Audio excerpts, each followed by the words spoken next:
The following is a special presentation of Tony Kurre Radio.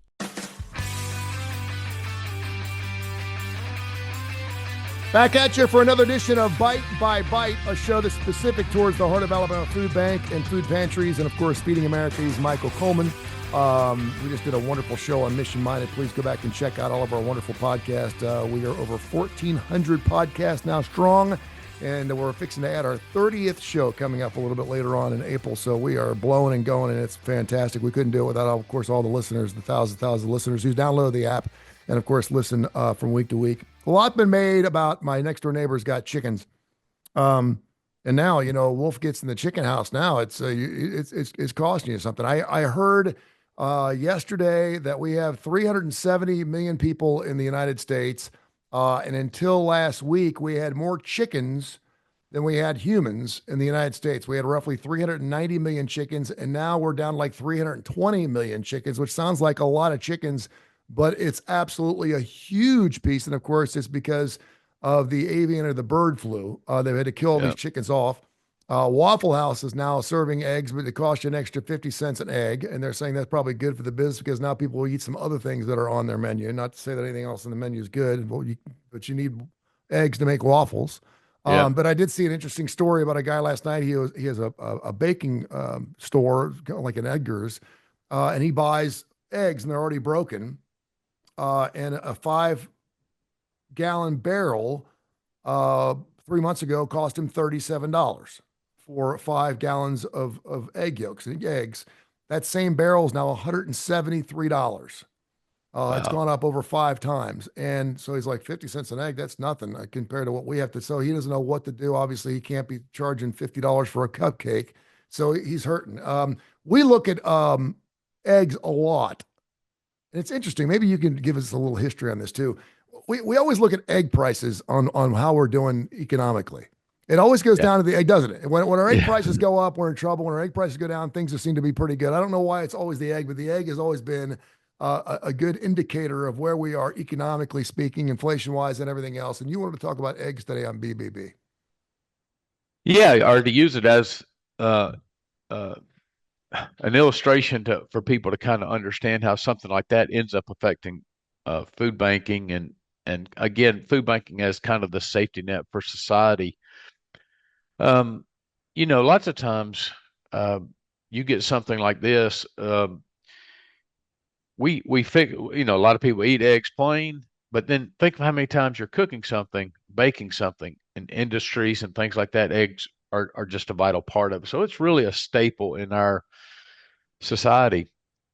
And like you said, it's always a supply and demand. And this is the frustrating part about capitalism. I love capitalism. I think it's been responsible for lifting more people out of poverty than any other system. But there's some downsides to it. And the downsides are when the supply drops and it can't meet demand, then prices are going to rise until it squeezes some of the demand out. And that means if you're part of squeezed out, you can't afford it, then you have to do without. And that's just the way the market runs. But when you start talking about, prices as a whole have gone up, not just on eggs, but on everything. Grocers have really been affected strongly. And then you start getting into, eggs are cheap because they're plentiful, but just something like the avian flu, or it can be other supply interruptions. I think back to the Ukraine war. When all that happened, we get so much wheat from Ukraine and that country and grains. And so, and all of us across the world, we live on a world economy. We're changing what we do best. We sell it to the world. The world sells us their stuff. And you get one little interruption in something like that, and it trickles all the way down to the individual family. And when you've already got families that are struggling with stuff like that, now eggs are at a record price of almost $5 a dozen. And I, of course, remember 75 cents for a dozen eggs, Yeah. But like you said, it's not like, okay, well, that's $4 difference. Is that really going to put people in the poor? Well, you got to understand if that's the price on eggs, everything else is climbing that way too. And so after a while, you start having to do without some things. And so as a food bank, you're trying to always get things that can be stretched further for families. Like you might could get um, a particular, let's just say you could get loads of zucchini. Okay. Mm-hmm. Now, a lot of people eat zucchini, but a lot of people don't know what to do with the zucchini. And it's got a short shelf life. Well, everybody's going to use eggs. We could get eggs at a food bank if they're donated, but guess what? There's a short supply. So there's no extras from a distributor like Walmart and things like that. So we don't get, so our egg supply gets cut out. So if we want to get eggs for a family, we now have to go out and purchase them. And guess what? We Yeah. have to pay some of our prices to what other manufacturers do, which comes from donated funds and all that. So it affects bottom. So then we end up having to make decisions like, is it really, is that the best use of how we spend food procurement dollars is to $5 for a dozen eggs?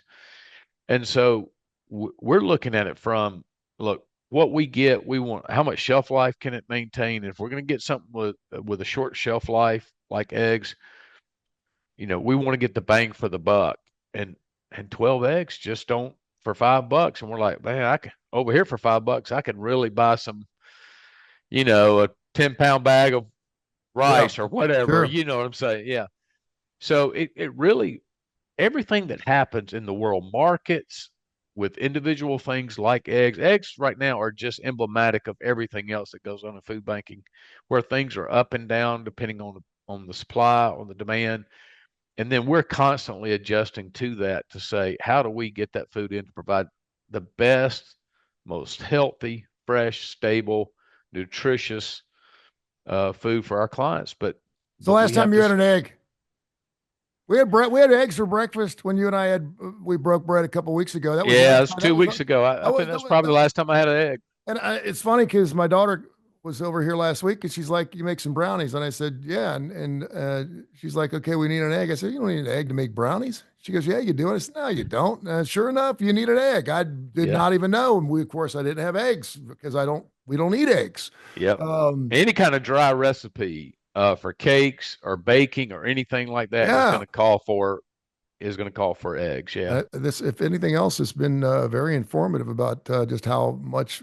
And the other thing is, I guess the price of chickens, I guess, would be going up sooner or later too. And I mean, that's probably the next thing. Depending on, yeah. So you got all sorts of things like, are the chickens you have, are they just laying hens?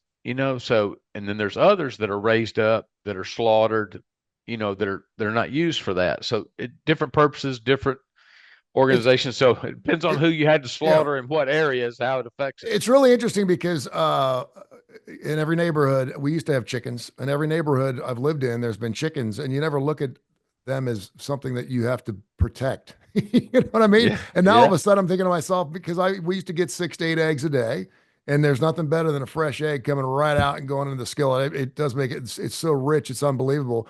And we had so many eggs, we didn't know what to do with all of them. Yeah. We Yeah. go out, we go on the neighbors and give them all a dozen eggs, every couple of weeks. And now all of a sudden, you have to have a guy with a shotgun sitting outside your chicken coop. Forget the foxes; you have to shoot your neighbors. That's With your eggs. that's right. That's right. Yeah. Tell people how they can get in touch with you and help out the Heart of Alabama Food Bank, my friend.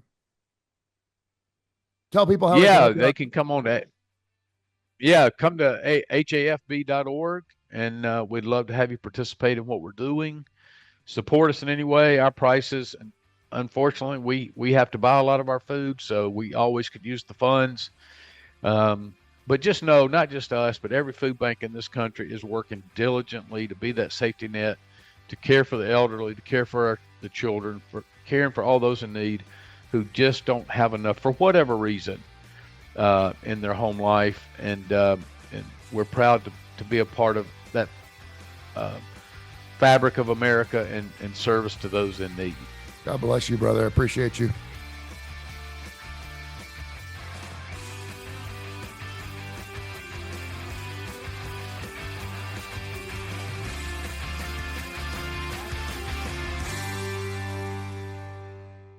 This has been a special presentation of Tony Kurre Radio.